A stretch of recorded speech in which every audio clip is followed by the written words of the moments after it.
everybody. Welcome to ABA Inside Track, the podcast that's like reading in your car, but safer. I'm your host, Robert Perry Cruz, and with me as always are my fabulous co-hosts. Hey, Rob, it's Diana. And it's me, Jackie. I feel like my intro was sort of just low energy, and I apologize if that's the case. We are having some audio difficulty because it is a first time since the summer, I think, since we did some outside recordings maybe, that we are all actually inside together. In one place, re-recording. I feel real jazzed about it. I know. It's so good to be back.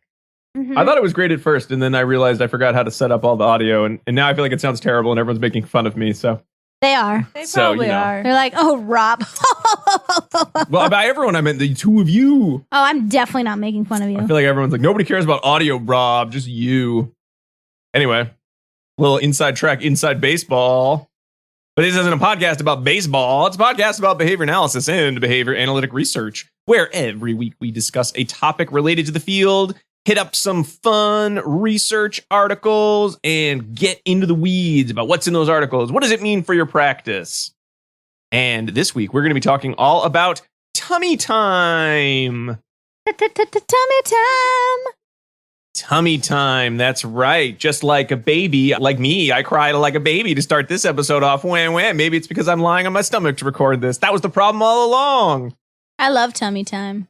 I love my own tummy time. I don't want to do tummy time. Laying on the ground, lifting my head up, myself, strength. Sometimes it's just so hard and you can't even do it. You just have to put your head back down on the ground. Right. I've never Stay found that there. to be a good position. Like in TV shows when kids are watching TV and they're doing like a tummy time. They're looking up at the TV like, why kids just sit in a nice chair? Like, what are you doing here? I That's actually like a classic. That's how you watch Roy Rogers. Laying on your Or howdy stomach doody. with your hands on your chin, right? Yes. Your legs crossed and then kicked up at the back. That's how sometimes I watch TV. Maybe kids were in better shape back in the 50s. That's how you listen to Little Orphan Annie. Oh, sit yeah. next Or The to the- Shadow. Yeah. Sit next to the old radio. We're going off the rails. We're all in one place now, You know, I just which is wanna- very strange. I think we should note that we haven't talked about infant behavior since episode 1 Whoa! of this show. And now we're back. That's amazing. In episode, I don't know. I don't even know what number this is. 160 something. Yes. 162. Or one. I think it's 161. I think it's 161. I missed up the notes. Sorry. Oh. This is what you get, folks. If you've been listening a long time, you're like, man, these guys sound like they don't know what they're doing. It's been a while since we've all been in one place and we're picking up cues. Silly cue. Did y'all like when we did the stereo at the same time? We couldn't have done that over Zoom. No. Too much lag. Too much lag. He'd be like, and I'm like, We should have screamed at different times as opposed to simultaneously. All right. Well, let's get into the show. Maybe that'll get us back into the swing of things. So, tummy time. We'll be talking about 3 articles related to tummy time. And they are effects of activation on preferred stimulus on tummy time behavior of an infant with Down syndrome and associated hypotonia by Boutot and DiGangi from Behavior Analysis and Practice 2018. Tummy time without the tears. The impact of parent positioning and play by Mendres Smith, Barrero, Castillo, Davis, Beecraft, and Husney Gardner from the Journal of Applied Behavior Analysis 2020. And comparing the effects of varied and constant preferred items on improving tummy time for typically developing infants by Morea and Jessel from the Journal of Applied Behavior Analysis, also 2020. They didn't come up with a fun name like Tummy Time for Everyone. Tummy time without the tears. I always think it's so odd when someone's like, I'm going to write a research article and I'm going to do a funny title. Not because I disagree, because I would prefer everyone did a funny title of their research papers. But it does feel like it just sort of comes and fits and starts. Like the editor was just in a good mood that day. And they're like, you know what? I'm going to let this title slide by. There's actually been research to support that people that make funny titles get more readers. And that's true. That's why anyone would listen to our show. Right. Because the funny titles. The funny title. As we record this, we have not seen our download numbers for March, in which we tried to do all funny titles for our Funny 5-year anniversary. So we will we'll see how that goes. Titles. All right, so let's get into tummy time a little bit. So what is tummy time? We sort of talked about it. It is not actually when kids just sit in front of the TV and watch it on their tummies, though I guess technically you could consider that tummy time, but we're talking about tummy time for infants as opposed to babies. Now, I'd like to ask you all a question. Why is it always infants rather than babies in these articles? Because I tend to use the term infant and baby interchangeably, but as I read these, I remembered I don't read a lot of infant research, and it reads very strangely compared to research of non-infants, because there are so many weird little infant things to take into account. Which I should know. I've had children. It's been a while since I've had, a little infant that I had to treat like an infant, I suppose. All my kids are children now rather than babies. I don't think baby is like a clearly defined term by age. An infant usually means under 12 months. That's what I was going to say, too. Okay. Baby can hit up to 3. Yeah. Right? Because then Really? you can... That's... Yeah. I mean, yeah. when you're breastfeeding, you can breastfeed up to 3-ish. Right? That's what I was thinking. I don't know. But who knows? Yeah. It's like a looser term, baby. I guess. And it seems like when you're like, hey, baby. Hey, baby. I mean, I guess there was a research article. It's about like a bunch of like 14-year-old kids who were like acting like babies. And the editor got confused and like, never again. Right. Never again with baby. Got to be infant from now on. Or they're wondering if you're like talking to your loved one. Hey, baby. Right. Yeah. That was the rejected title of this article. What's up, baby? Hey, baby, get on your tummy. Cha-cha-ching. I don't know. You guys have had to do guest editing before. Do people usually refer to subjects as like a bunch of babies? No. No. Really? Is there any research on how quickly an article gets rejected when it refers to the participants as a bunch of babies came in? I think we would have talked about it via infants. Yeah. Yeah. Someone just corrects it and It moves on. shapes that language. Are you talking and then about that's like it. babies or infants? I can't tell because you're not reading the article to me and I can't tell your tone of voice. Anyway, so Jackie, actually, before we do that, we should explain what tummy time is. So way back, long time ago, people just put their babies wherever. They just left them places. They put them in cribs with tons and tons of like padding. Just like in The and Sims. They You wrapped just put 'em- blankets just put 'em on the over them. ground. You just put them wherever They were. You just lay them down in the middle of the kitchen. However the baby wanted to baby's sleep, fine. that's how you let the baby sleep. Baby wants to sleep on its head, let it sleep on its head. You want to put like 50 blankets in there with like giant flammable stuffed animals, go for it. Do whatever you want. Back in the olden days. A lot of crib bumpers. A lot of crib. Yeah, crib. I still see those in movies. And I'm You like, can still didn't- buy them. Really? Yeah. Yeah, They come in the they're not sets. recommended. No. Yeah. They come in That's the baby odd. sets. What I like is when babies are in baskets. Like a bassinet? Like a Moses basket? No, just a big basket. Like a pack basket. Like a picnic basket? No, like a pack basket. I don't know Like what a a pack pack and basket. I don't know play? what that like is. a pack basket. Like when you're hiking. Oh. Oh, like a and there's- backpack. It's made out of picnic basket material. Why don't you know what pack baskets are? I don't never know. heard that I've never term. heard of it. You guys obviously It's not do a. not It's like go a baby outside. Bjorn. No, it's not a baby Bjorn. Okay. Not a baby Bjorn. Well, in any case, we're painting kind of a funny picture, but in reality, all of that led to a not funny outcome in that there was an increase in sudden infant death syndrome, which is babies just dying. Just as of like 2018, there was a study, even in 2018, with like recommendations of how to try to cut down on the occurrence of SIDS. There were 3,500 deaths, at least in, I guess, here in America. This was something that was very sudden. It's very scary, for anyone out there who has an infant. I mean, I know for all of my children, no matter how much research I'd read on sleep and baby care, I think the first thing I did, I think until my kids were about 2, was I'd walk in and I'd stick my face like really close to make sure they were breathing. Because it's a terrifying thought as a new parent that your baby could just stop breathing. It's not clear why. There are a lot of thoughts and a lot of hypotheses, but why? So it's very terrifying for young parents. And the infant mortality rate was a lot higher. There's a lot of potential reasons and causes of SID. So it's not solely having additional things in the crib, but that does seem to be one piece of it in that the back to sleep, sort of movement, I guess, did seem to reduce overall levels of death. But there can be other factors involved, and sometimes they just don't know why it happens, even if you've done all the recommended pieces. So, but like you said, Dan, there was kind of a movement in the medical field of back to sleep, which again, if you have young children, back to sleep is not, some sort of buzzword. There's no, literally, you are going to have your baby sleep on his or her back. And so now babies started sleeping on their back all of the time. And, babies get used to this pretty quickly because, they're babies. They get used to these things. So hooray. Problem not necessarily solved, like you were saying, Diana, but the number of cases of SIDS, at least in countries that use the back to sleep movement or back to sleep or back sleeping, showed a nice decrease, which was excellent, and everyone was happy, and that's it, right? Well, unfortunately, just like many things in science, we solve one problem, or at least partially solve one problem, and then we find ourselves in another problem.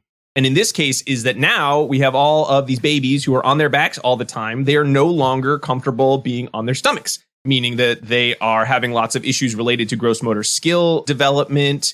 They are on their back so long that their heads actually are becoming, deformed. So they're becoming flat-headed. Babies are now needing to have extra physical therapy because they're not hitting their gross motor milestones. They need to wear helmets to try to reshape their skull. And now we need to solve a problem that didn't used to exist because babies are no longer on their stomachs. Enter tummy time. So doctors begin recommending that with young babies, at least 2 to 3 times a day, have your baby lie down on their tummies. So on their prone position for about 3 to 5 minutes, and then longer as they enjoy the activity, it said in one of the articles.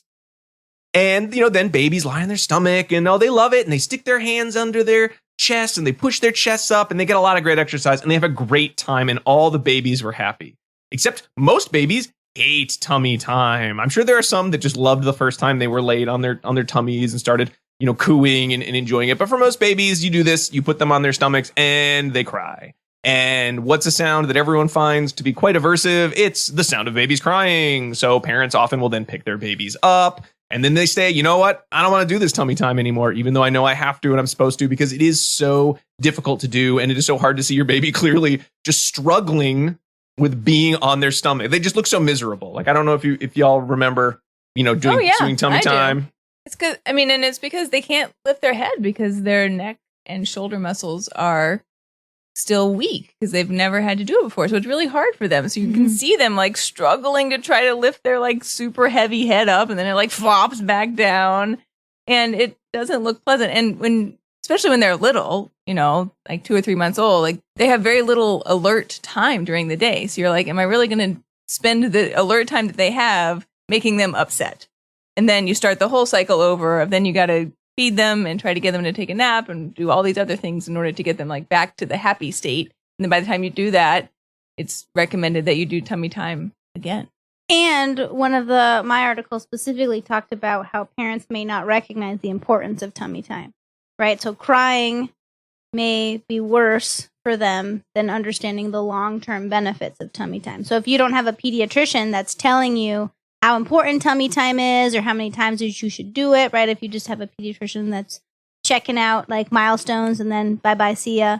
Parents may not do it because they don't know they have to. Yeah. And it's not like a guarantee that if you have your child sleep on their back and if you don't do consistent tummy time, your baby won't make their milestones. I wrote down the scientific name of the head flattening because I think especially deformational plagiocephaly. Yes, thank you. You're or welcome. The other one, torticollis, so like kind of a joint tightening so that babies have a hard time it's turning their neck their head. muscles. Their neck muscles, yes. Yeah. Yes, excuse me, yes, neck muscles. Yeah. I don't think that that's necessarily caused by sleeping on your back, though. No, but just not getting that prone time, not practicing using those muscles and turning your head and lifting your head. It all kind of goes together. But again, it's not a guarantee. But what is a guarantee is that almost every baby is going to fuss and cry when you make them do tummy time for the first times, which then, like you said, Jack, is going to make it much less likely that parents are going to say, what a great time we're all having. I can't wait to do this again. And I'm also very tired because I have a baby and I'm probably going back to work and doing all these other things. So it's just one more stressor in life. And it's not necessarily guaranteed that if you don't do tummy time, something terrible, will happen to your baby. So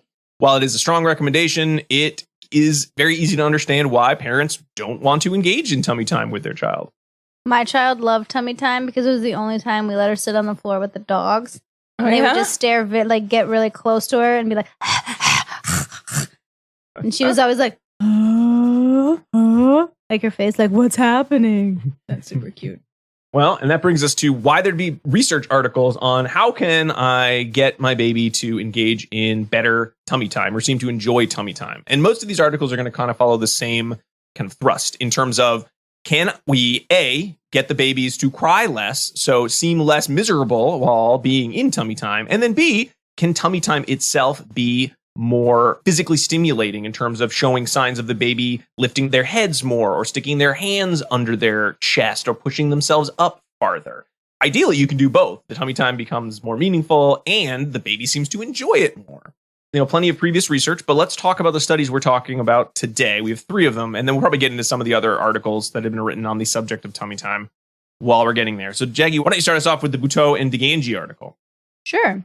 So my article that I'm going to review today looked at increasing tummy time behavior with an infant who had Down syndrome and associated hypotonia. And I had to look that up, and it means low muscle tone. And I found out that infants with Down syndrome may be more likely to have low muscle tone and that can result in sucking issues, feeding issues, and fine and gross motor difficulties. And so what they wanted to do is find an easy to implement procedure for parents to do, because doctors stress, I guess, even more so for babies that have Down syndrome to do a lot more tummy time to maybe catch up to their peers, to kind of risk that low muscle tone that they may have. So this study was like so easy. It was like, I wish that I thought of it. Super jealous of this article, by the way, as a researcher and as a parent. So they looked at whether non-contingent access to preferred stimulus activation would increase tummy time. And they used an experimenter in one phase and the mom in the other phase. And so they had one participant, Dominic. He was 5 months old at the start of the study, and he had a fraternal twin sister. Mom reported that Dominic had trouble with tummy time and would not hold his head up, but would just lay on the floor or in his arms. But he didn't cry. He didn't fuss during tummy time already. So that's amazing. That's a good place to start from. It's a great place to start, right? And so they conducted sessions on a blanket in the family's living room or playroom. Like, it was unclear. They said playroom, but then it sounded like a living room. They had a coffee table. Sure. Rooms can do double duty. Yeah. And sessions occurred after nap, with Dominic being fed and being changed to ensure he was a happy baby. So that seems nice. You know, starting him in a good place, right? And so the design was an AB design for the first phase, and then a BAB design for the second phase. And each condition only lasted 2 minutes. And all experimental sessions occurred in 1 day. This is like a master's student's dream, right? So, and each condition only had one data point, right? So in between data points, they had 25-minute breaks to make sure that Dominic wasn't getting fatigued from all of the tummy time that he was doing. But then they just kept moving on. So the first phase, the experimenter demonstrated what was going on, and then the second phase, mom rocked it out.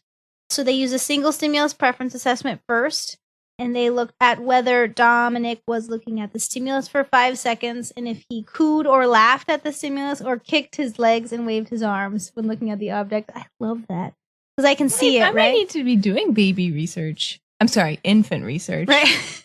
Baby so research. fun. Right? Like, ooh, ooh.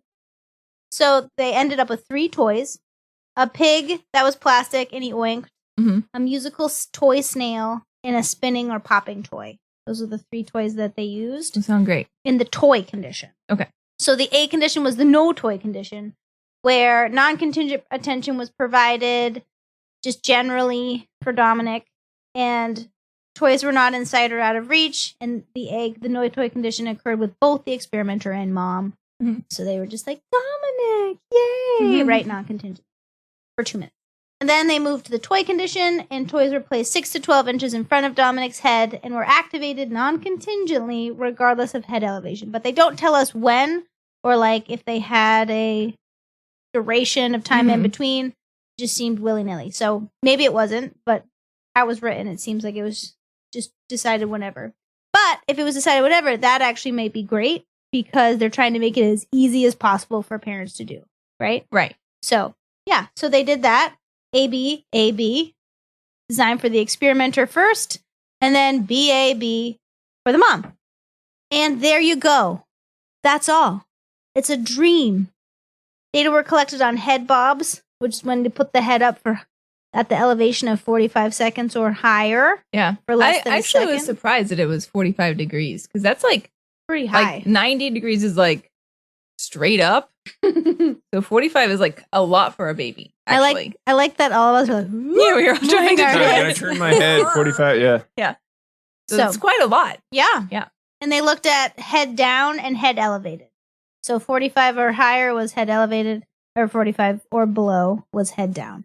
Now, in your study, did the adult hold the toy, or they just like put it there? It doesn't say. Okay. Yeah, it just said that it was 6. The adult had to activate it. So they had to be close enough to it that they were activated. And I think they're still providing non-contingent attention, but they did not say that. But they don't say that they were holding it and moving it around. I think they just activated like yeah. the It was pig- it was like a button. made Yeah. noises and stuff. and noises and lights. Got it. Yeah. Okay. It's like noise and sound are the same thing. Yes. And so they did fidelity sessions first. That was 100% across observers. And then eye was collected in 55% of sessions on both heads up and heads down. Let's call it 98% for heads up, 91% for heads down. They had one low one, 67%. I bet that was a head bob. Mm-hmm. Right? It was like 42 degrees. Yep. They're like, what? Is it up high enough? Get that protractor right by a baby's head. Yeah, so the graph just really looked at the percentage of the 2-minute intervals in which head was elevated. There's only one data point per condition for both the experimenter and the mom.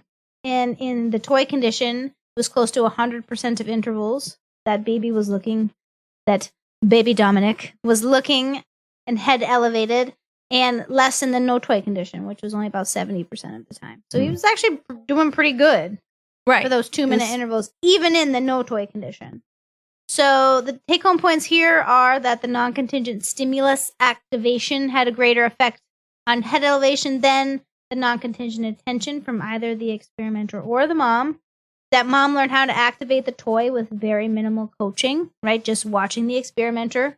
We activate the toy, right? Yeah, that's it. How much training did that require? Probably None. Probably really required zero coaching, but they just have to put very minimal. Yeah. What's zero? To show that they did something. Mom watched the experimenter do it during the first phase, so that's all they did. Yeah. They did, no feedback was required. Ah. Some limitations were that a single probe was only conducted throughout the sessions, right? But it did extend previous research that preferred toys can increase tummy time. And the researchers suggest that value may be found in using a single stimulus assessment with babies to try to figure out what toys are preferred or not preferred. Yeah. Mm-hmm. So amazing. Like, this is like my dream come true in a study. Quick, effective, socially valid. Mm-hmm. Ooh. Next time, I think doctors now, pediatricians should give us a little activation toy set. Like, here, use this for tummy time. That's a good idea. Mm. I wonder if they checked the sister. Oh, she was doing fine. She was at 100%. Oh, they checked her for like her intelligence, and she was not having a problem with it. Oh no, I just and at meant 5 months. for tummy time. Oh yeah, that would be Because I mean, in my study, they didn't have any diagnoses, and they were lower than Dominic's baseline. Dominic was really rocking it. Yeah, he totally rocked it. So I was just curious for that reason. And wasn't even crying. Yeah. He didn't despise tummy time as much as some of the babies in this study. I know mine, the study I'll be discussing. A lot of criers in that one. All right. And speaking of other studies, why don't we take a little break and then come back to talk about some other tummy time studies, including ones that are going to throw a little shade on some of the techniques used in Boutot and DiGangi. Just a tiny bit of shade. It's not actually that exciting. Oh no, we're just advancing the research. It's a hotter take if we say throw a little shade. So now no one's going to turn in. But please come back after the break. It's going to be great.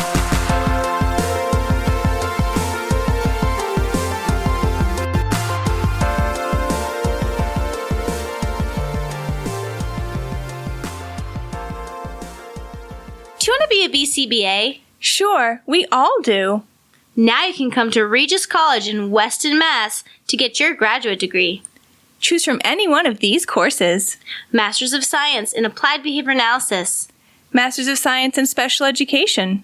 Dual degree in Special Ed and ABA. Or be eligible for your postmaster's certificate. You can complete your degree and be ready to sit for the exam in 2 years. And our 2017 grads had a 100% pass rate on the BACB exam. Come enjoy practicum placement support, ethics mini handbooks, PhD level professors, small class sizes, and a service trip to Iceland. If interested, don't delay. Supplies are limited. Learn more at regiscollege.edu. Again, that's www.regiscollege.edu, regiscollege.edu. One more time, www.regiscollege.edu. See you there!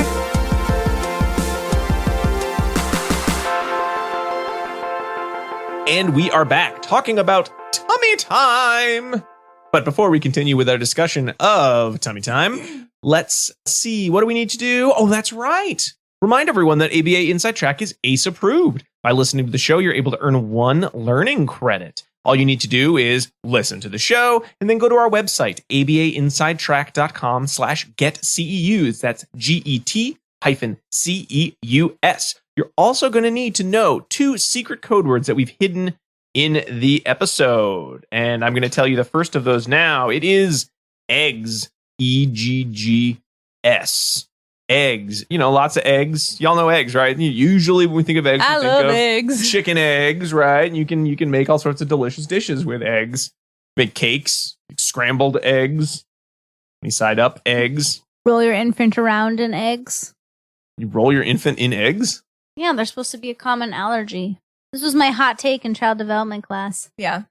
Our code words are an inside joke. Oh, I got okay. I was trying to fix the sound on the mixer here, but while you guys were doing An inside track, inside joke. Gotcha. Okay. Anyway, eggs. All right. Now I'm going to share a little bit about another study looking at tummy time. Mendres-Smith et al. Now, Mendres-Smith and colleagues certainly refer to the fact that there are lots of ways that you can interest your baby in improving tummy time. And certainly there have been other studies that looked at, hey, what if you let your baby watch TV or look at a screen to... We reviewed that in episode 1. I know. I was like, that one looks so familiar, right?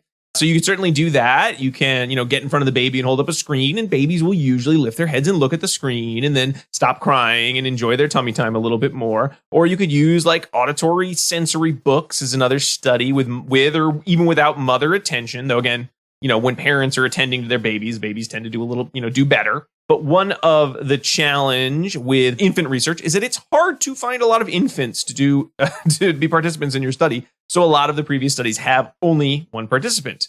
And they also might use items that either families don't have access to or that are actually not recommended for infants. Infants should not be looking at iPad screens, really. So if the only way to get tummy time to go well is a screen, well, then it sounds like a solution that's going to lead to another problem, potentially. So in Mendres-Smith and colleagues' article, researchers wanted to evaluate what if we use toys and interactions with an experimenter? What if we then also combined it with a toy? What if we combined it with a parent? Would we see a decrease in negative vocalizations? Would we see an increase in head lifting during the tummy time itself? Not to brag, but they had 7 infants. Not to brag. And 7 mothers. Do you know what? What? They didn't do as well as Octomom did. Well, I don't think it was all one. Right. She had 8 parents. infants. 8 babies at one time. Yeah, we don't know what their tummy time scores look like, though. We don't. But I think there's a reason why they had 7 participants in this study. Why is that? Got a gift card. Oh, okay. Why they get so many people willing to do the research. I hear you. And one of them was actually one of the researchers' kids. So. For real? Yeah. I don't know. I can't remember now if it was was one of the authors, I think. I don't know if it was, I forget which one. In the material section, they're talking about, everyone did this at home, except for one baby who did it at the university lab. So we have 7 mothers, and you're right, Tanya. They all got a $50 gift card for participating. They got to keep $50? $50 to a local store. It wasn't like Still. $50 to the wine barn or anything like that. Wow, I would have done that in a heartbeat. I'm all over the $10 studies. I'm like, woo! But wait, there's more. They also got the play mat that was used in this study, because unlike studies that are using fancy toys that of course the baby can't actually turn on yet because they're infants and you have to have a parent turning on the toy, they tried to use something that is marketed as, hey, babies love this thing, this play mat. And they got to keep the mat that was used in the study, and the parents got to keep throw up on it. By maybe the time they were done. the parents got to keep a clip of their baby's best tummy time session as a keepsake. Aww. That's what I put in my notes. Aww. That's really cute. The playmat in question was the IQ Baby Busy Bee 3-in-1 baby toy mat, which I looked up on Amazon and I put a picture in our notes. I added a picture to the notes. I just wanted everyone to see what it looks like. So it looks really fun. That's probably going to be maybe that'll be our podcast art for this, just the Baby Bee cover art. But it is basically, for those of you who don't have infants and never had a playmat, it's just sort of like a little blankety thing. And there's different pictures, like a sun and a flower and a cow and a moon. There's lots of contrasting colors. There's these little soft arms that kind of stick out that hold these bees, and they hold a rattle or a little shaky, stand up, crinkly or thing. just I attached? believe it stands up. The way they discussed it, it sounds like it stands up. And then there's, little teether things you can grab, lots of different textures, crinkly sounds. So lots of stimulation for the baby, Do you remember both what we visual, had? auditory, and tactile. That's the word. I was saying Remember- tactual, but I was like, that's not a word. That's not a word. Textual, but that's not the right word. A lot It's of books for the tactile. baby. War and Yay. Peace and Charles Dickens Oh, novels. that's my book, and that's my study. Anyway, do you remember what we had? We had a water mat. And then I had that mat. Did I give it to you? Yeah. Is that why? Yeah. But you could put water in it, and then the baby could bat it around, and it made little things inside move. Remember that thing? I do remember I think that we thing. had 2 of them. Spoiler alert, just because something is marketed as babies will love this doesn't actually mean they've tested it significantly with babies to demonstrate if they loved it. Because You know why there's not a lot of infant research? Because no one who has a baby can remember any of this stuff. No. You're like, did your baby love the water mat? I would say, yeah. I'm pretty sure they did, but But I you actually never measured don't, anything. I don't have any recollection even of this time period. My baby did not No? like the water mat. Oh. She like played with it for 5 seconds and then she was like, meh. What she really liked was the thing overhead where she could try to reach and grab for the those gym, things. little baby gym. Yeah. Yeah. But you have to be on your back for those. I know. Yeah, it's no good. It's That's like true. it's the reverse of tummy time. Back Not- time. Not in my life. I'm like, get up there and reach it. You can do it. Go for You it. can do it. Get on your knees. Yeah. The water mat was annoying. She had to put the water in it, Mm-hmm. And it got gross. as one might imagine. Yeah. Yes. Yeah. Put a little the bit water tricky. in it. There's always the fear it was going to break and then it would like Yeah, spill all sploosh over the place. Yeah. Yeah. Okay, But anyway, continue. this was not a water mat. The DV were the percent of 10-second momentary time sample intervals in which there were negative vocalizations, which included like whining, crying, coughing. I thought that was a little weird. And then fussing, which is odd because usually when I think of fussing, I'm thinking of whining and crying. But, with infants, I think there's that kind of like the little movements they make. when you- And you yeah, can tell your exactly. baby's upset. They move their head around real fast. Yeah, they just seems. I always thought that was very funny when they do that. Like, when they kind of They get snuffle. mad. They get mad, yeah. They make the snuffle sound. They get mad. They also wanted to look at head elevation. So periods of time in which the head was not in contact with the mat, their hands or their forearm, or for one of the conditions, their mother's chest.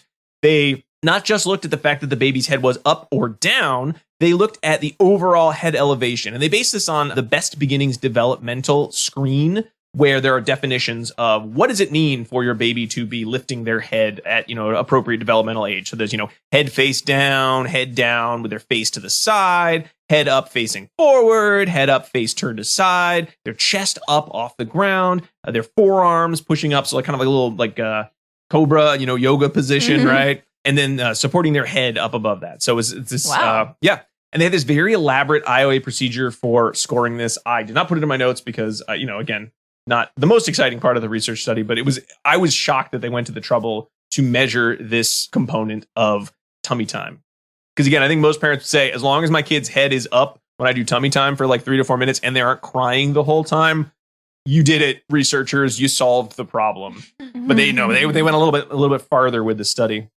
So the basic format of the study was they had a baseline phase followed by 3 different experimenter-led type intervention conditions. They used a multi-element design. And then after that, they did a parent-led phase. And then they did a reversal to baseline for all but one of the participants to see, okay, did any of these conditions improve the amount of negative vocalizations? By improve, I mean decreased negative vocalizations. And do they have a better head raise response?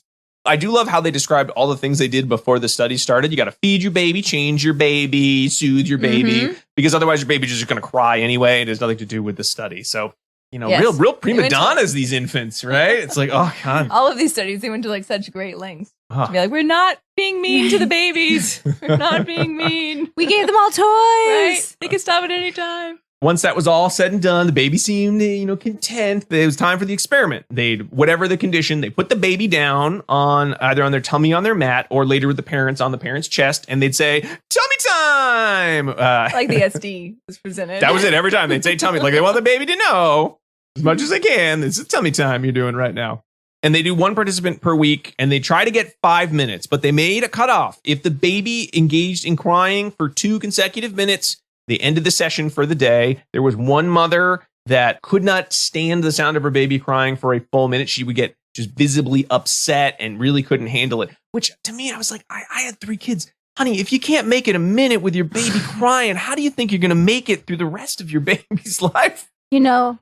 It's going to be real hard to do sleep training with that. Oh my God, I know. Well, some people don't want to. You could be like That's Diana true. and sleep through it, and so I have to do it. That's amazing. Yep. I think I did all That three. is what happened. So, right, but I mean, a minute of your baby crying does feel like a really long time, feel like unless you're asleep. I feel and like by you're the end of it, I was like, baby, but again, with a young baby, it's one thing. I think when I had, when the babies are older, it's a little easier to let them cry for a little bit longer because you're sort of used to what the sounds harder, are. Actually. Really? Yeah. I was less scared that something bad was happening. I was like, oh, that's your cry for like, I don't like this, but right, deal with it, kid. You're going to be fine. but I mean, some babies cry for hours throughout the day and you really can't soothe them. You know what? That's a good point, this Sana. was I have not no that idea. baby, I have no idea know? if this mother had like a colicky baby that cried most of the day. So just really, this was just one more minute of crying than she could handle at that point. Or I was don't going to say the opposite, that her baby must not have cried very much or was able to be soothed very easily Mhm. if she was used to being able to soothe it within a minute of crying. But still, a minute of crying. So, Yeah. As someone who had babies, I handle a minute. So in baseline, because again, you can't just use the mat the whole time. They had this really great description of, they had this foam mat, which is just like white towel over the mat. And then they had this like trifold poster board up because in baseline, they wanted to have something the baby could look at that just wasn't interesting at all. So they have this trifold poster board. I'm thinking of like a science fair, but the kid forgot to do their homework. So it's just like an empty board in front of them. And the experimenter and the mom were sort of off to the side. They could watch the baby. They kept the baby safe. They made sure to let us know that. But they really just sort of were like, okay, here you go, baby. Tummy time. And then baby's just sitting on a white towel. So that's your baseline. Babies didn't love that. No? They didn't love that.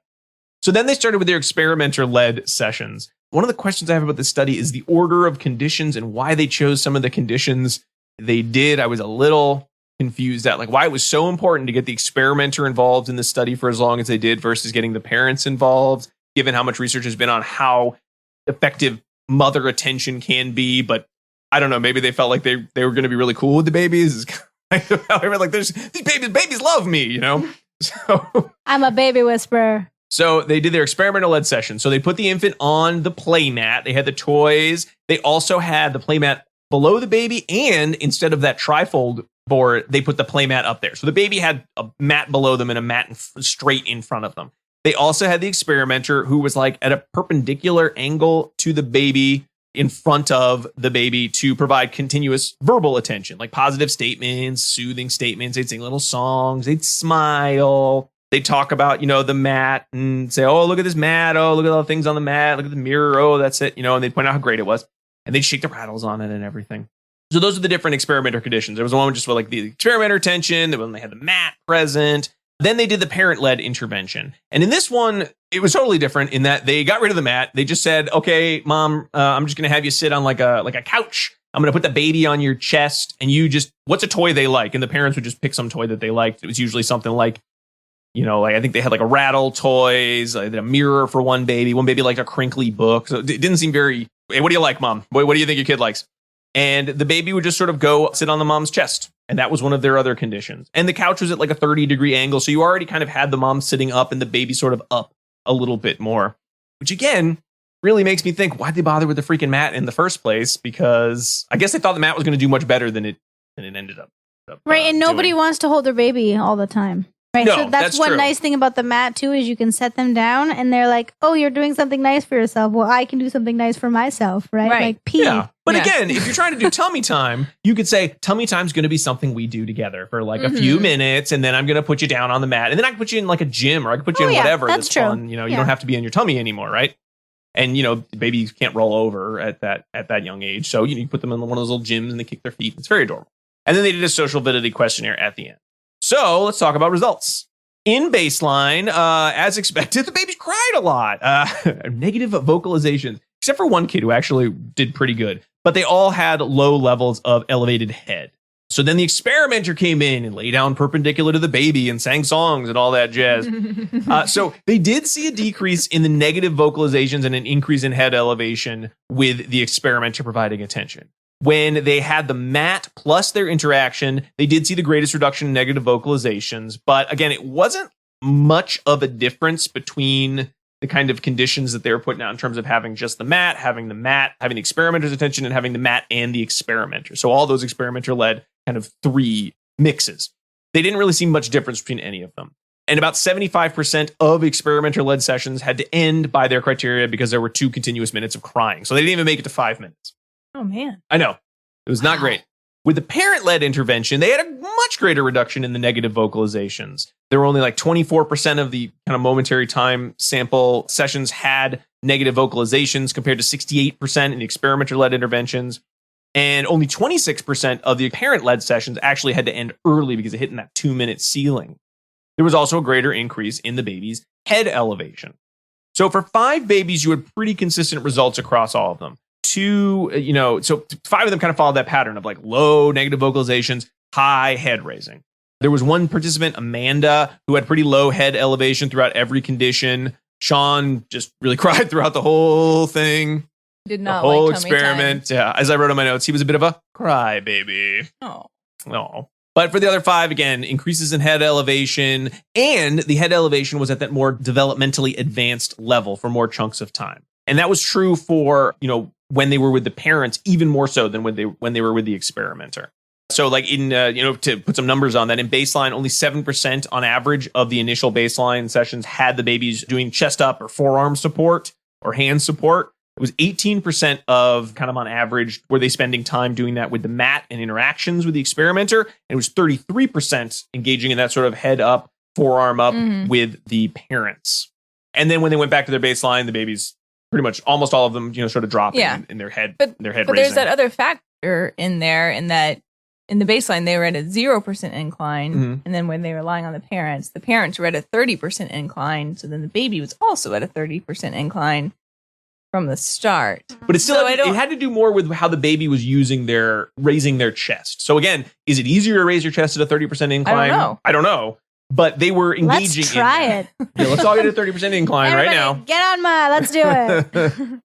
So it may have been easier for the baby, but the topography another was the factor. Same. No, exactly. So, and then we also saw that 5 of the 7 moms who filled out the social validity questionnaire said, "Hey, my baby's doing great. I like this experiment." I would have said, "Why'd you bother with all that mat garbage? Because you could have just put the baby on my chest the whole time." But they got the mat, so. But they got a free mat and a great clip. Probably a clip of them holding their baby that they can save forever. So that actually is a really good keepsake. Yeah. Social validity is high. Social validity was high. So why were the results not as good as, say, in the study you discussed, Jackie? And there are a lot of reasons. One is the participants in this study were actually a lot younger than in a lot of the previous studies. They were like 4 months old. They were really young. In comparison. Said 7 weeks. I think there was one that was 7 weeks. That's right.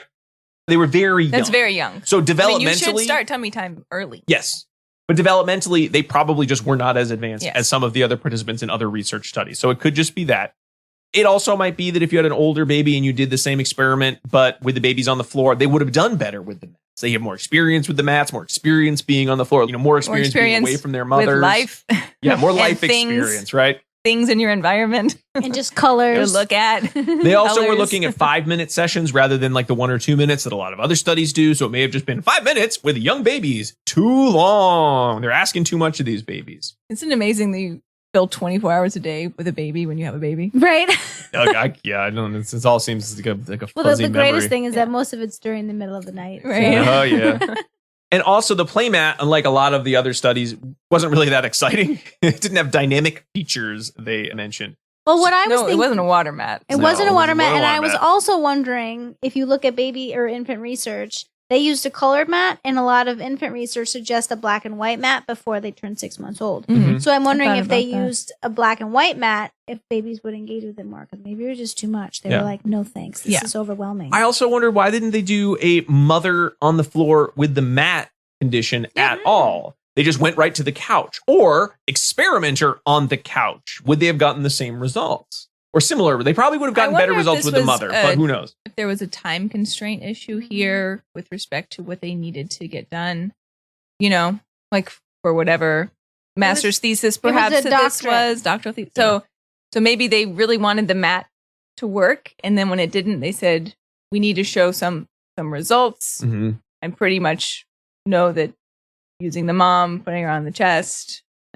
But I love a good study that says, hey, I know we all buy these products assuming that someone did a lot of research to support them, but guess what? They probably didn't. They were like, I don't know, what a baby's like, sons and cows and stuff? Noises, mirrors, sure, slap that together. We'll sell that. We'll make a mint. I like that the first keyword in your article is crying. Crying. Head elevation is number 2. They also speak about So you like taking down Big Baby? Is that it? I hate being sold things that aren't actually created for anyone. They're sort of like, did they market test these it's baby like the baby mats? Einstein, right? Yeah, it's just like I made a thing and then people Babies buy love it. to watch it. It doesn't mean that it's going to teach your baby anything. Exactly. So I would have been fine with just, hey, these mats. I mean, and the mat did improve tummy time experience to some extent, but probably not the extent that, say, like a pediatrician would say in terms of, yes, tummy time has been going successfully. So what do we learn? Well, the mats don't work that great. Mats with attention works okay, but you can just put your baby on your chest, parent, and have some rando toy that you're like, I think my baby likes this, and you will get the best results of all. So maybe But don't fall asleep in that position. No, do not fall asleep in that position. So again, maybe you could save your money on the baby mat.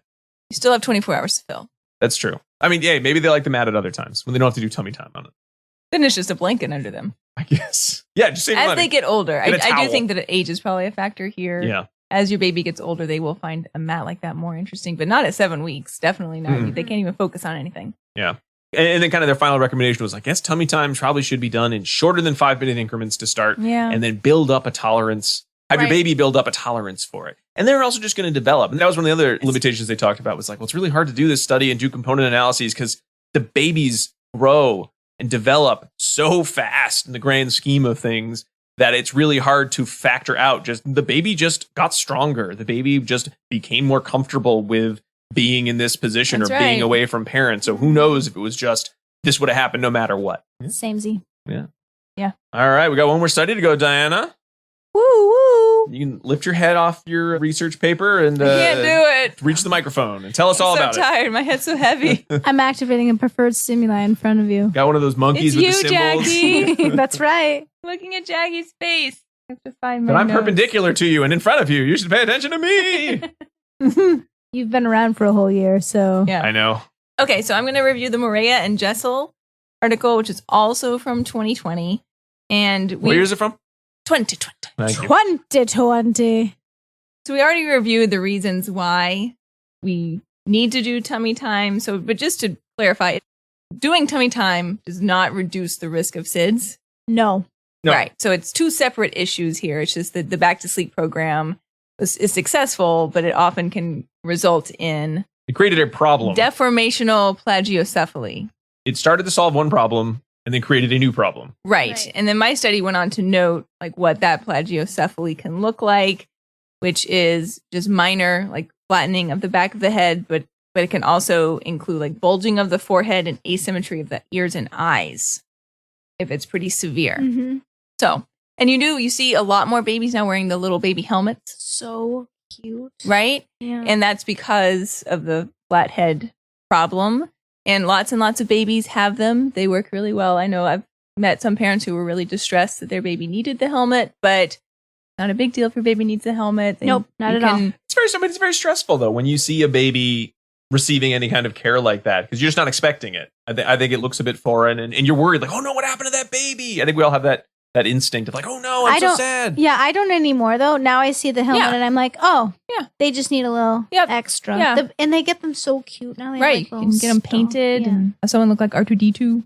Our youngest son had an injury and so we had to take some trips to the He's fine. pediatric orthopedist. They had a lot of babies and they were getting things, to help their hips or to help, their shape of their feet. Mhm. And it's always so funny to see baby. I'm like, wow, I thought that was something only, kids and adults could have. All the They technology make they it have all for in babies. miniature, huh? Yeah. Yeah. Babies did not have a great time there. We all don't love going to the hospital. Babies also don't love it. Cry a What do lot. you know? The last time you were there, you were like, hi, baby, I'm going to ask you a survey. Right? Do you like being here? Do you like wearing this helmet? Do you like wearing these? I like that. Babies have negative They vocalizations actually- for research questions. In my study, they actually did try to get some social validity from the babies, which I love. So I'll tell They you gave all. the baby a pencil and a Likert scale. I'll tell y'all all about that. But I'll also just mention that one of our sons, we took him to see if he needed a helmet, and the doctor was like, "Well, his head's a little flat, but not flat enough." Which baby? The second one, Yeah. yeah. He had torticollis, Anyway, though. he did. Yeah. But anyway, they're all fine in case anyone's worried. Well, I mean, in terms of, those In terms issues. of this aspect, sure. So I just wanted to make sure that I was clear on that. It's two different issues, right? So you spend a lot of time on your back. You aren't developing the muscles that you would have been if you were sleeping on your stomach, but that's not safe to do. So you got to do it while you're awake, which babies hate. And then parents come to hate as well. It's a vicious cycle there. And previous research that we've already talked about today said that having preferred items available can help babies stay in tummy time longer, which totally makes sense. But what my study wanted to look at was, let's make a comparison between if we take known preferred items and use those items versus if we make variations on those items. Because sometimes you might wonder, like, does my baby love the thing that they always love? And should I always use that? Or should I be trying to find other things that are like the thing that my baby always loves? Does the baby get bored? Is kind of the question, right? Yeah. Mm-hmm. So in this study, they had 5 babies and caregivers, 2 boys, Carlos and George, and 3 girls, Luisa, Jamie, and Jenna. They were all 3 to 6 months at the start of the study, and they were in the study for 1 to 3 months. But they were 5 to 7 months by the end of the study. So it is notably older than the ones who were in Rob's study. And my one study. And your one study. Yes, exactly. They also ran the study in the living room of the baby's home. So they had a blanket there, and they had various toys, which I will tell you about. They made sure that the TV was off, and they tried not to have siblings be in the room, but that was not always possible, as you can imagine. So they just asked if the siblings could not be super distracting. I like that they were probably initially like, no siblings. Yeah. And they're like, well, clearly this isn't going to happen. So these sessions were 3 to 5 minutes, depending on the baby.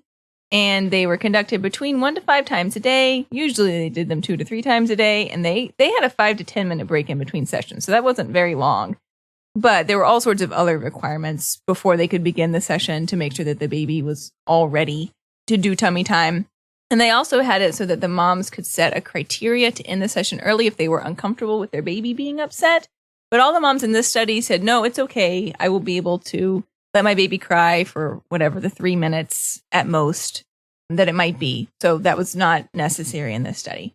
And they again listed all of the ways in which they were taking care of the baby ahead of time and not being mean, including that the babies were fed and changed before the session. If they seemed tired by fussing a little bit or starting to put their head down on their arms, then they ended the session and the baby could take a nap.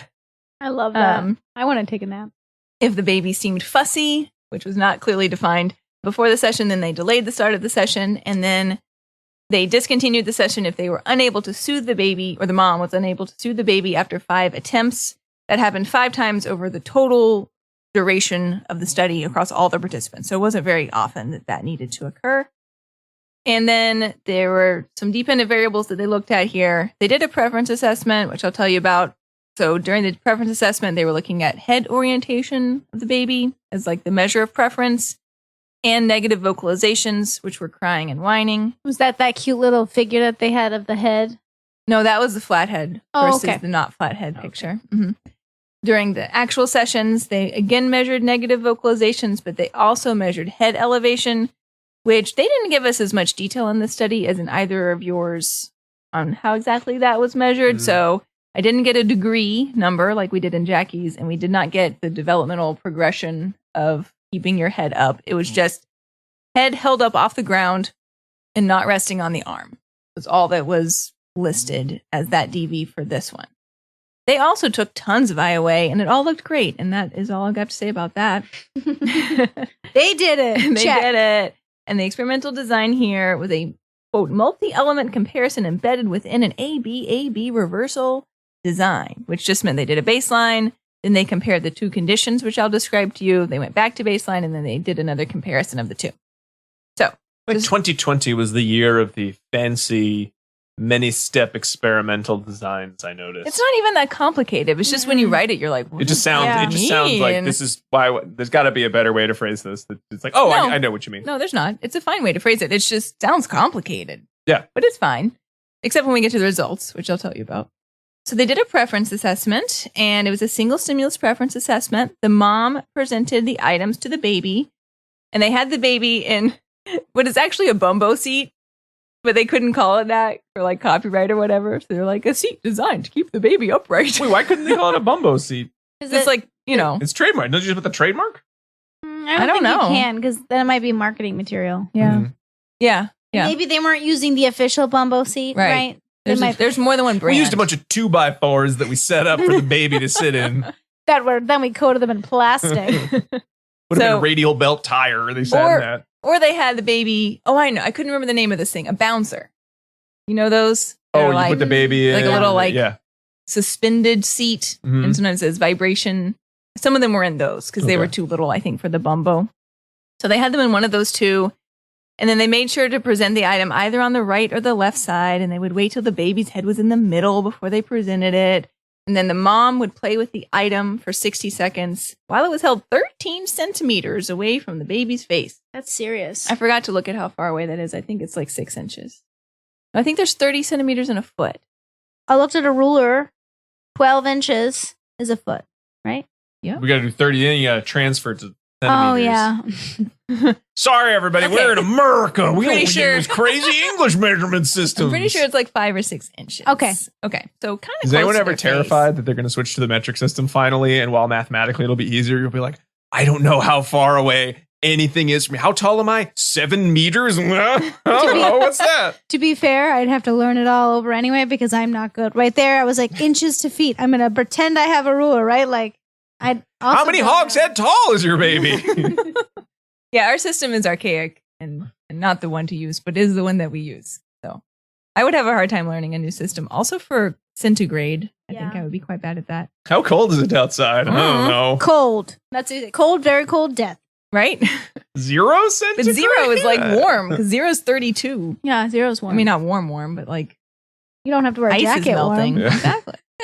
Okay, so they used 6 or 7 different items. They were each presented 3 times, and then they looked at the overall orientation towards the item during the 60-second presentation and the number of negative vocalizations. So whatever had the highest orientation and the lowest negative vocalizations was considered the number one thing.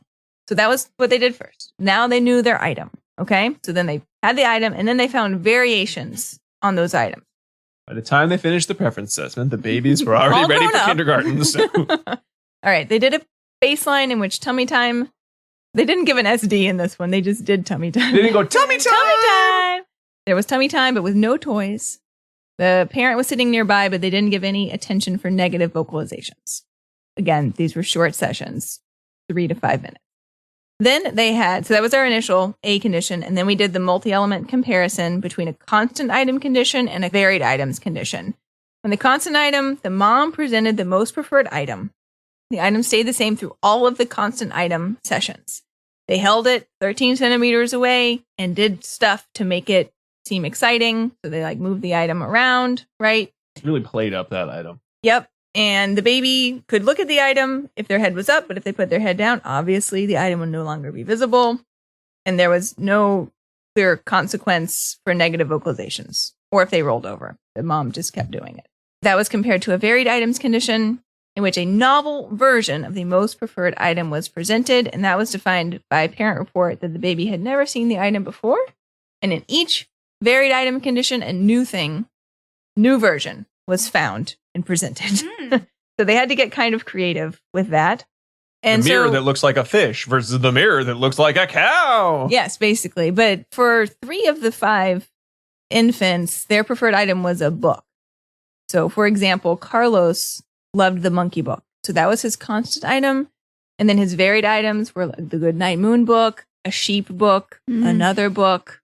Okay? Okay. So that was for 3 of them. For George, his constant preferred item was a water bottle, plastic water bottle that you could crinkle, and it made a crinkle sound. Oh, I totally get that. Yeah. So then the varied items for him, they just chose other bottles, but they didn't make a crinkle sound. You know it's the crinkle sound. Right. So they had Babies like a love the coffee crinkle tumbler and like they listed specifically Hydro Flask water bottle. But you can even... Which that is brand name. So what's that Yeah, about? I don't know, but you can buy crinkle toys. You can buy crinkle water Right. bottle toys. So we'll Just so come you back know. to this point. Let's Yeah. remember to come back. And then Jenna, her constant item was a little fox stuffy. So her varied items were a squishy fox and a colorful fox. They were all foxes. Okay? Okay. Like that? Okay. Yeah. So that's what they did. And that was the study. And then after that, they did 2 other things. They did a concurrent operance analysis, which was not done in the tummy time position. It was done in the seat. And they had the experimenter and the mother sit behind the infants and each hold out an item, the constant item or a new novel varied item. And they checked to see how long did the baby look at the two things, one of the other. Okay. And then they also did a social validity in which in the last one session, they had the mom pick which one do you want to do today to see what they preferred. Okay. So now on to results. What we saw across all of the participants is that the head elevation was lower in baseline than it was for treatment in the first treatment presentation. Okay. But now, so clearly having these additional items present had an effect on the tummy time. But when we looked at the varied versus the constant items, overall, there wasn't really a ton of difference, to be quite honest with you. Louisa and Jamie didn't seem to have different levels at all between the varied or constant items. Carlos and George had more variable responding, but overall, honestly, there wasn't a really big difference. And then Jenna did seem to have a possible preference toward the varied items. But I think what's probably most interesting to me from these data is that when they did the return to baseline, 2 and possibly 3 of the participants did not show return to baseline levels after they had implemented this treatment. Huh. Okay? Okay. So definitely George and Jamie, their head elevation stayed high. That's good. They learned to love tummy time. Right? Good in real life, Mhm. bad in, Mhm. in research life. Yeah. And then Carlos, it was overall high and he had like one low point, which made his data look more variable. And then Luisa's did go back down, but the difference between her initial baseline and her treatment was very small. It was like 80% to 90% anyway.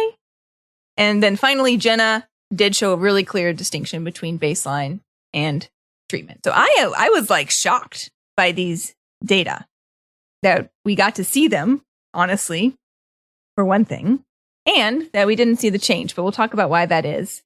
The negative vocalizations, overall, they were just low. Like they had a graph for them, but they didn't have like really super significant findings there. Overall, it was low. When it did occur, it was in baseline. So that was good. These babies were mostly happy during this experience. And then for the concurrent operants, where they tried to see which way does the baby want to look, they didn't see huge differences there either. Louisa liked the constant more. Jamie liked the varied more. Otherwise, it was pretty indifferent. And another thing that I was surprised by was the mom selected the constant item condition. 3 of 5 selected that more than the varied. That's probably easier. Yeah, I'm thinking how much stuff you have when you have a baby in your house. If I could be told, well, you could choose either the same thing for your baby or have like 10 different little annoying baby toys in your house. I'd rather just have one that, especially if, I was being told like, I don't really have that much change. I don't know how aware they were of the results. Or if I know that what I really liked when I was doing tummy time is I had like a tummy time bin. Right? Yeah. Here are the things I'm going to play with. So maybe that one item is just in that bin, right? And I don't have to keep swapping it out. I always have to think about other things anyway. I think I really love variety. You love In, like, writing all everywhere. forms. Mhm. So for me, like doing the same thing over again is just not. It's not what I want. I even in have a my Monday life at outfit, all. right? Monday outfit, Tuesday outfit, Wednesday Yeah, I don't outfit. think I can live that way. So I would like the constant Yeah. because I can't even go shopping for different clothes. We've talked about this so many times. I know. I'm a, Variety is like a real reinforcer for me. Would you say it's a spice of life? I would. not for me. No, I I like would. my life If I were a bland and Spice Girl, tasteless. I would be variety spice. No. I would be white rice spice because I love white rice. Okay. I'd be manly spice. Old Spice. I'd be old spice. Old manly spice. Okay. So the limitations that they brought up in this study were how do you pick the quote unquote important feature of the item to vary or hold constant, right? So they brought up, like we said, that the book was the thing that we're going to hold constant, but maybe it was actually some thematic element of the book that was important. And for the fox, we held the thematic element of being a fox constant instead of the fact that it was a stuffed animal. And then they didn't bring up George and his water bottle, but for me, to me, that seemed likely to be the critical factor. There was the Right. crinkly aspect of the water Crinkly. bottle, but maybe Yeah. not. I don't know. I And love that is those a challenge, Yeah. right? In this type of research, because the babies aren't going to tell you, which is the important component there. They could have done the fun little preference assessment that mine did and see what the baby's cooing at and moving their arms and legs, Mhm. right? Yes, they could have, but Replication. and then they brought up the fact, since they didn't see a lot of difference between the constant and the varied, that maybe the fact that the mom was the one doing it and she was presenting all these items, that was really the more important reinforcing factor, was that they had the mom's attention and she was sitting there with them. So they got pretty high results across both of those categories.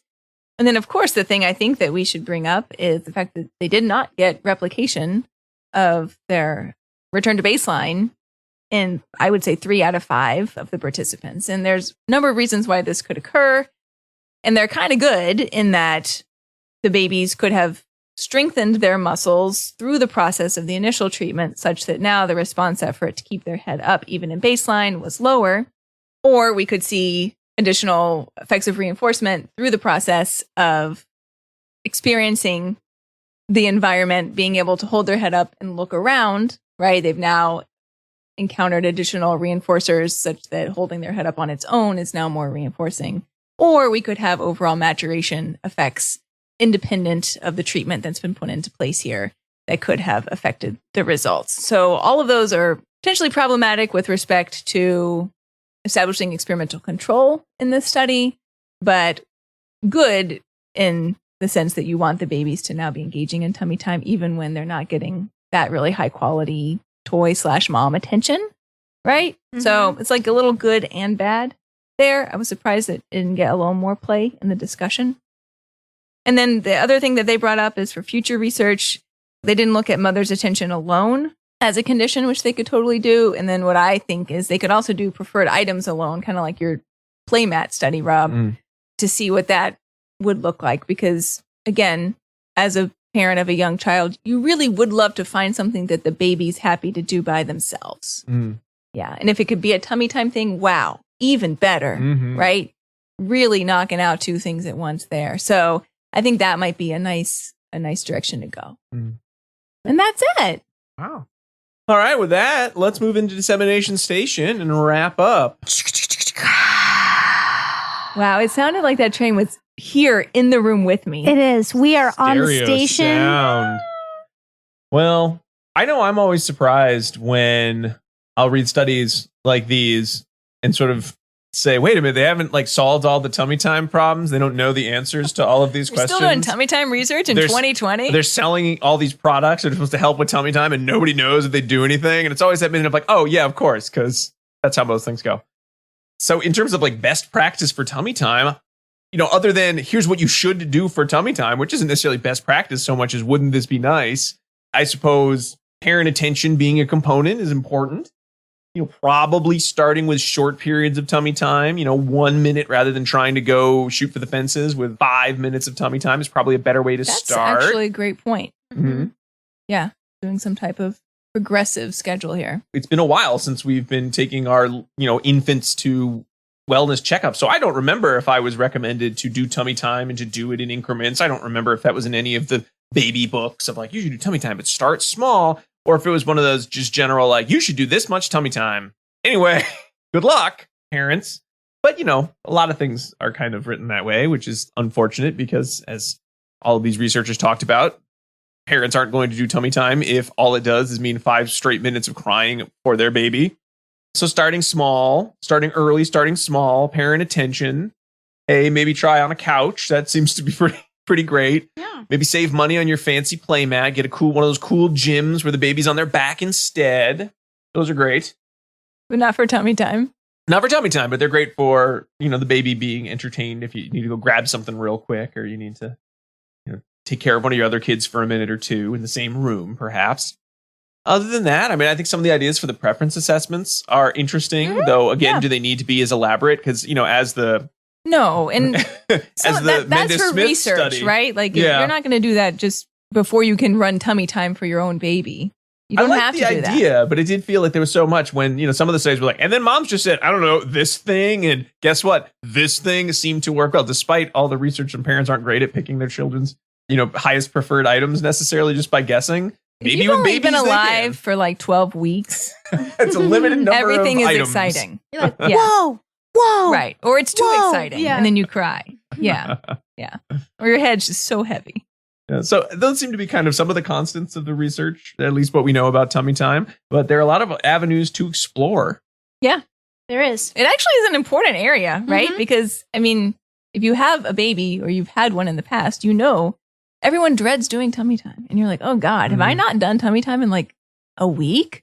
It's highly possible because your behavior is a result of your baby's behavior, right? It goes back and forth. So if you try to do tummy time and you put your baby down and they start to cry, then you pick them up because you don't want them to cry anymore. And suddenly now they're learning that if I fuss and cry, I get out of this situation, which is hard for me. And everyone feels happier when you don't do it. Mm-hmm. But then you can end up in situations where your baby isn't practicing those skills that they need to learn. And it's important that they do that too. Mm-hmm. Mm-hmm. Yeah.